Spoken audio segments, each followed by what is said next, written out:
Well, howdy doody, and welcome back to my venture across the United States where I visit each state and cover some of the urban legends and local mythology present in the area. We're passing through the United States in alphabetical order as we go along this journey, so make sure you go ahead and check if your state's already been covered, and if not, subscribe and turn on those alerts so that you don't miss it when we do.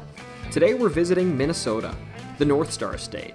I'll be honest, my entire experience with Minnesota is essentially just being in the Mall of America. Time and time again, I've found myself wandering that place after a layover, gawking at the fact that there are 3 Cinnabons inside.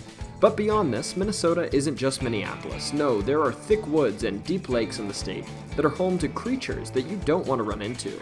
With this in mind, come with me today and let's see what kind of folklore we find in Minnesota.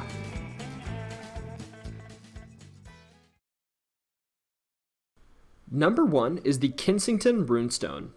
I'd wager that you'd never expect one of the greatest mysteries in American history to call Minnesota its home. But if the prospect of pre-Columbus Scandinavian ruins being found in Minnesota piques your interest, I have good news for you, albeit with some caveats. Regarding the Kensington Runestone, only 2 facts are set in stone. Yes, that's a pun. That Swedish Olaf Oman came to Minnesota in 1879, and in 1898 a stone with Scandinavian runes showed up on his property. Now in short, this rune doesn't say anything like, "We are visitors from another world." No, rather it's a bit more boring. The accepted English translation reads, "We are 8 Goths," Goths is just another word for Swedes, and 22 Norwegians, on an exploration journey from Vinland through the west. We had a camp by the lake with 2 skerries, or small rocky islands, 1 day's journey north from the stone. We were out and fished one day. After we came home, we found 10 of our men red with blood and dead. The Virgin Mary saved us from evil. We have 10 of our party by the sea to look after our ships, 14 days' journey from this island, year 1362. Now, if this runestone is legitimate, it places the Norse in North America 130 years prior to Columbus, but this finding doesn't come without controversy. To start, the first speculative point here is that it's questioned how plausible the story itself is, as it's speculated that for a ship to be a 14-day journey from the runestone site, the only plausible path would be to the south. To be honest, while I'm no historian, I don't quite think that this is so controversial though.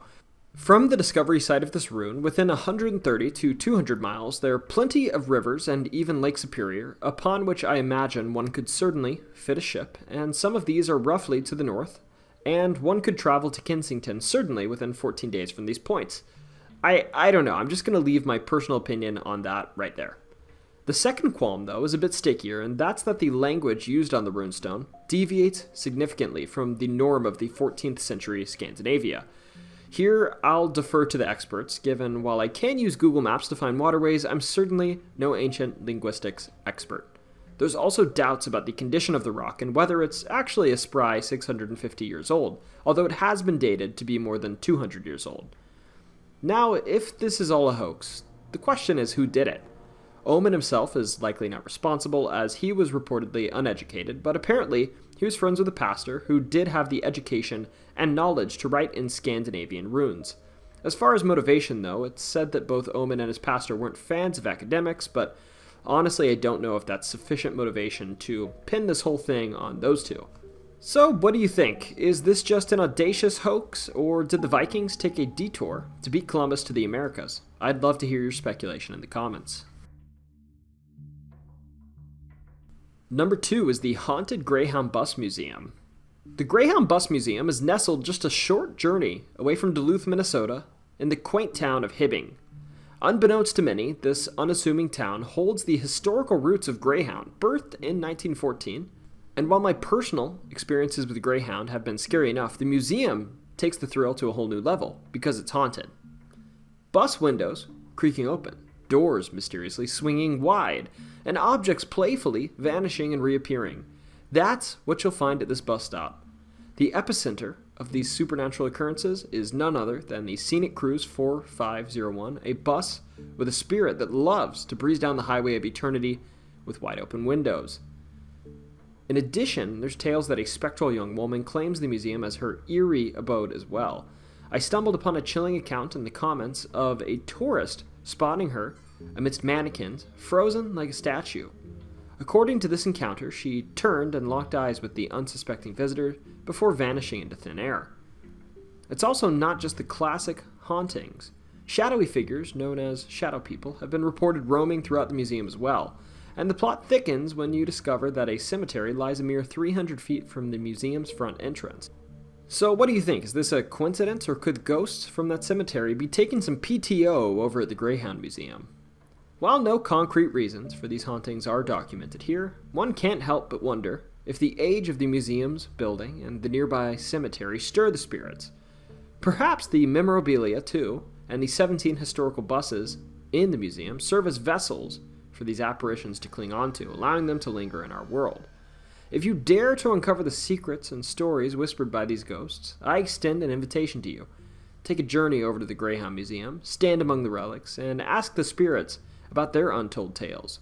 Who knows what otherworldly encounters await?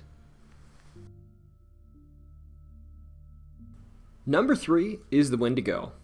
Picture this, a towering bipedal humanoid with eyes that glow like embers, teeth longer than your grocery list, and claws that could shred through nightmares. This creature has swapped its human charm for a wild, tangled mess of hair, making it the stuff of nightmares.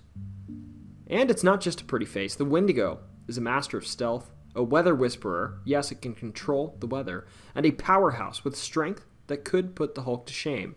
Although, if you're a power scaler, don't quote me on that. Here's where it gets eerie, though. In Algonquin and Ojibwa tales, the Wendigo shares a frosty kinship with Maine's Chinoo, rocking an icy body sometimes and missing essential bits like lips and toes. And get this, there's a dark secret behind those mysterious ember eyes. The Wendigo was once a human. Now hold on to your sanity, because becoming a Wendigo isn't a glamorous makeover, it's a descent into the macabre. The recipe for this transformation? You have to feast on your fellow human beings. Yep, that's right, you heard me.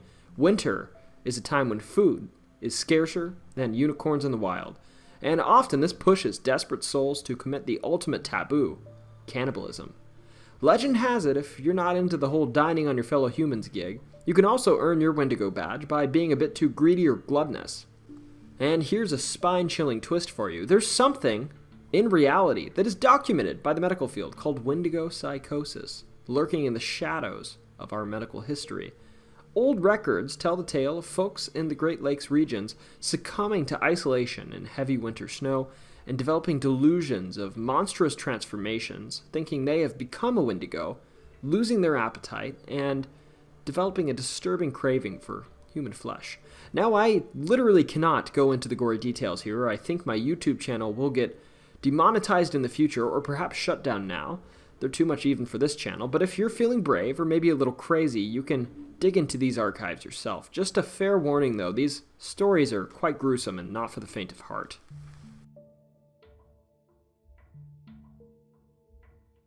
Number 4 is Dead Man's Trail. Dead Man's Trail is a haunting walking path nestled in the heart of Thief River Falls, Minnesota. Brace yourselves, because this trail isn't just a walking path in the park, it's a chilling odyssey along the shores of the Thief River, where the echoes of a tragic folktale linger in the air. Picture a landscape steeped in history where the Dakota natives once roamed, locked in bitter conflict with colonizing Europeans.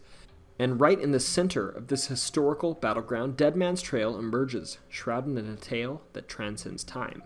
Now let me weave the tapestry of this legend for you. In a time long past, a young woman, perhaps a Native American, found herself in a heart-wrenching escape from would-be captors. Fearing for her life and burdened by the weight of her infant, she made a gut-wrenching decision. Along the twists and turns of Dead Man's Trail, she hid her precious baby, hoping to return for it later. Legend has it that when she did return, the river's tides had risen, cruelly sweeping away her child. Enveloped in grief and despair, she cast a curse upon the river itself, and now, some say, if you're brave enough to hike Dead Man's Trail, at just the right time, you might hear the anguished cries of a mother searching the shores for her lost child. And here's where it gets even spookier. This isn't just a tale confined to the annals of folklore. No, our friends, there's a digital graveyard of comments on the internet that suggests that this legend is far from dead. Folks who have recounted their walks along this haunted trail swear that they've heard heart-wrenching cries, desperate yells, and they've even called out into the darkness offering aid to unseen spirits only to be met with an eerie, haunting silence. Now usually these stories are shrouded in mystery and ambiguity, but Dead Man's Trail seems to be alive with whispers from the beyond. At number 5 we have the Hairy Man of Vergas Trails. Now I can't pass up the opportunity to review each state's personal rendition of Bigfoot, and this hairy man appears to fit the bill for Minnesota, in addition to actual Bigfoot folklore gracing the state. Vergas Long Lake Trail is a hotspot for the hairy man saga. Rumors began swirling as locals swapped tales of encounters with this massive fur-covered creature. One of the pioneers in hairy man history is Cheryl Hansen, who back in the 60s apparently had a close encounter with the creature. Cheryl and her crew were snowmobiling around an abandoned house when, out of the blue one day, a colossal, barefoot, hairy behemoth of a man burst forth from the home, wielding some sort of club in his hand. Fast forward to today, and Cheryl swears that what she saw that day looked just like the spitting image of modern-day renditions of Bigfoot. Not long after this encounter, the town of Vergas found itself buzzing with reports from other residents too, who claimed to have their own run-ins with the enigmatic hairy man. One chilling account involves a Kinney Zitzo. Apparently a man jumped out of the woods and clung to the side of Kinney's car in the dead of night, leaving behind a trail of scratches on the side of the vehicle.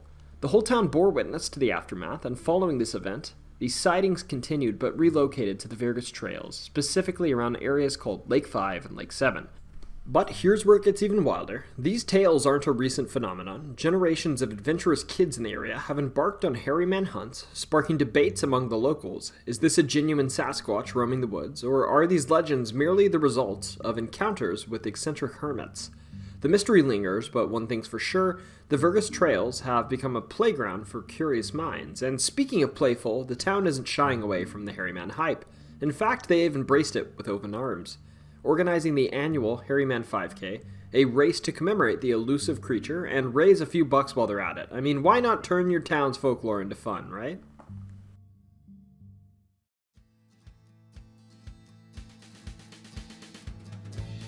Thank you all for joining me today on this walk through the woods in South Central Canada.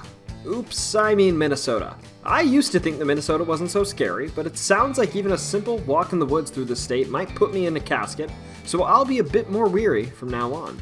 Now, as I said in my last video, I'm making these videos for free, but if you'd like to change that at no cost to you, I'd appreciate it. If you liked this video, subscribe to my channel and turned on notifications. That way, you won't miss the journey through our next state, Mississippi, and our next holiday special, Christmas.